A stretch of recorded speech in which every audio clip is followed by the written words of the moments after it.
beachgoers an extra dose of UV exposure. So have your kids sit on the edge of the beach blanket and play in the sand. That can make a huge difference. And guess what? They're not as messy when they get home. Are you safer in the water, whether it's a pool or the ocean? The water reflects the UV intensity by up to 50%. And, of course, it rinses off your sunscreen as well. So I promised you some things that we were going to talk about good sunscreen. And eat your vegetables ahead of time.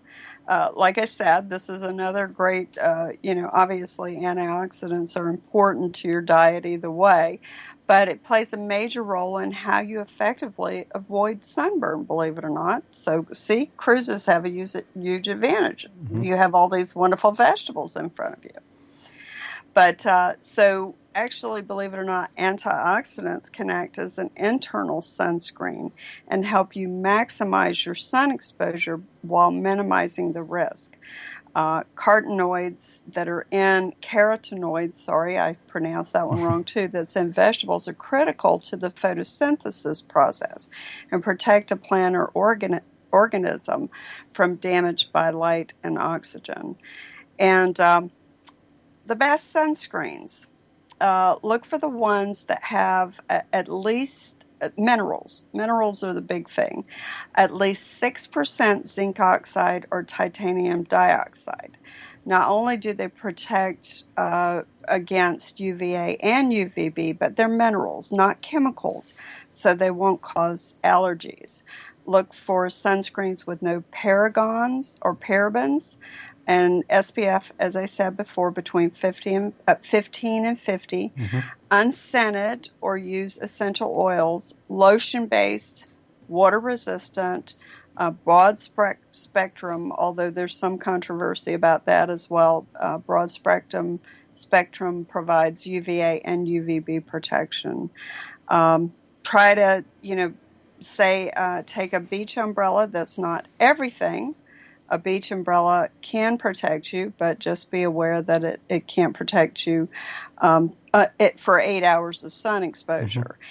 Bring a beach cover-up and a wide-brimmed hat, and that's especially important for, men and women with thinning hair tend to forget it, and the top of your head is very, very prone to sun cancer. It's very sensitive up there, so always wear a hat. And I know I'm going on quite a bit, but I know we have a lot to get to. If you do get burnt, is it sun poisoning? Sun poisoning is an allergic reaction, and it results in itchy bumps. Whereas first and second degree sunburns are fairly temporary and manageable at home. A third degree sunburn can give you infection-prone skin blisters, fever, chills, swelling, and medical attention may be required. If you do get sunburned, have some raw aloe vera gel without additives. Again, they try to put chemicals in everything. And believe it or not, vinegar is said to reduce pain, itching, and inflammation. Add a cup of apple cider vinegar to your bath and soak your burned skin, or dab a little white vinegar on. Can actually give you sunburn relief for 20 minutes. So those are some great ways of dealing with a sunburn should you get one.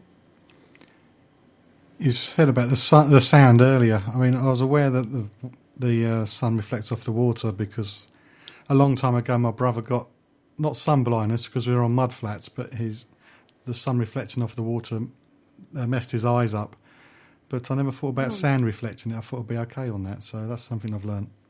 And, of course, it depends on the beach as well. If you're in the white sands of Florida, it's one thing. If you're in the rocks in California, it's another. So I'm sure that just like with that, your beaches are different as well. The Caribbean can be real trouble. I love it.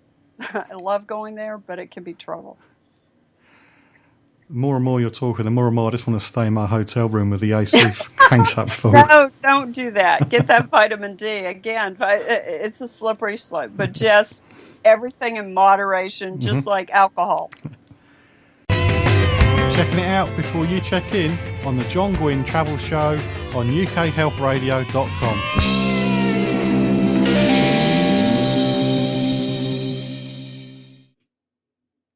I'm coming to the end of my conversation with Joni now. She will be mentioning some websites at the end of our conversation, but don't worry, they will also be shown, or listed even, at facebook.com/John Guinn Travel Show for when you want to look up more about her work. But to start the last section, I wanted to know what Joni felt about sunbeds. Well, it's interesting because we're passing laws, as we were talking about earlier, in the U.S. Against suntan beds. Believe it or not, we have a real crisis going on here in women that are in their 20s getting melanoma. We tend to think of skin cancer as not being serious. Unfortunately, 90% of melanomas are estimated to be caused by ultraviolet exposure, and melanomas kill you. And so we're seeing increased deaths in the U.S., believe it or not, because of tanning beds. Tanning beds filter out certain aspects of the sun, but they give you more of others. That's how they work. And as a matter of fact, the World Health Organization's International Agency for Research on Cancer classifies tanning beds and tanning lamps in its highest cancer risk category, carcinogenic to humans, the same category as other hazardous substances such as plutonium and certain types of radium. And it's difficult because parents of teenagers and what have you, they have to choose their battles. But tanning beds are definitely really bad, and eventually I think we're actually going to see them banned here in the United States, whereas now they're on every corner. Using tanning beds before age 30 increases your risk of developing melanoma by 75%. That's huge. Even occasional use triples your chances. So please don't fight Mother Nature. If you want to get some nice vitamin D, try to get at the sun. And you can get it even in the winter. You still got to be outside and getting some good vitamin D. That's probably the one vitamin I get a lot of because I walk my dog and I've got a bald head. So if I don't wear my hat, I get plenty of vitamin D coming through. Everything else I'm deficient on, but vitamin D, I think I'm fine. Oh, there you go. Well, you're in the minority anymore. Yeah. So what sort of skin damage should people look out for? Well, I try to keep a watch on my skin. I'm not young anymore, and as a child, I was raised on the coast, so I know that I do have, an increased risk. We didn't know back then anything about sunscreens, which may be a good thing, like we've been talking about today, but I've certainly had my share of skin exposures. So I check my skin often. There are areas that you can't, so as you age, it's good to go to a dermatologist. But if you see any new moles that are tender or growing, gross, right? Just what you want to talk about on a travel show. Make sure that you get them checked. I know a lot of times here they'll freeze them. Dermatologists will freeze places on your skin to prevent it from becoming skin cancer later. But melanoma, that's a little different. Notice any new lumps or bumps and make sure to show them to your doctor quickly. And if they stay there, follow up. Because melanoma is very serious. It can spread to your brain, and it's a serious type of cancer. Take it serious. Yep.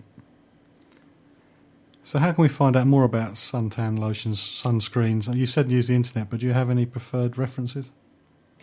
Well, it's interesting because I found when I was doing my research, cancerresearchuk.org. And I'll tell you, they had some wonderful advice on there. Now, a lot of the information for today's program came from the Environmental Working Group, or the EWG. And the EWG is an American environmental organization that specializes in research and advocacy in the areas of toxic chemicals, etc. It's a nonprofit organization. So they have a lot of great information there. You can look it up, EWG. ADVOCACYHEALS, and they actually have a newsletter, a free newsletter, most everybody does anymore, that can help you to learn a lot of information on a lot of different areas, what's in your food, and certainly what's in your sunscreens, and they do a yearly report. So how can we find out more about Joni Aldrich? Well, thank you for asking that, John. My most recent book, Advocacy Heals U, 15 Keys to Fast Track Results and Emotional Fulfillment, is actually up for a Pulitzer Prize here in the U.S., and I would love it if people would go to Motivational Press and look up information on Advocacy Heals U. It's U. You can also find more at www.jonialdrich. I'll spell that because, that's kind of an unusual name, JONIALDRICH.com. And John, I'd love for people to go to UK Health Radio and listen in to my radio programs there. That play twice a day and every day, Monday through Friday. Okay, thanks, Joni. Thank you for your time. Well, thank you, John. The websites that Joni mentioned can be found at facebook.com/John Guinn Travel Show. Just look for the post for the 2nd of June travel show. And finally, travel advice, consumer advice even, for those who are travelling to Euro 2016 from Adam Mortimer, who's from the UK European Consumer Centre.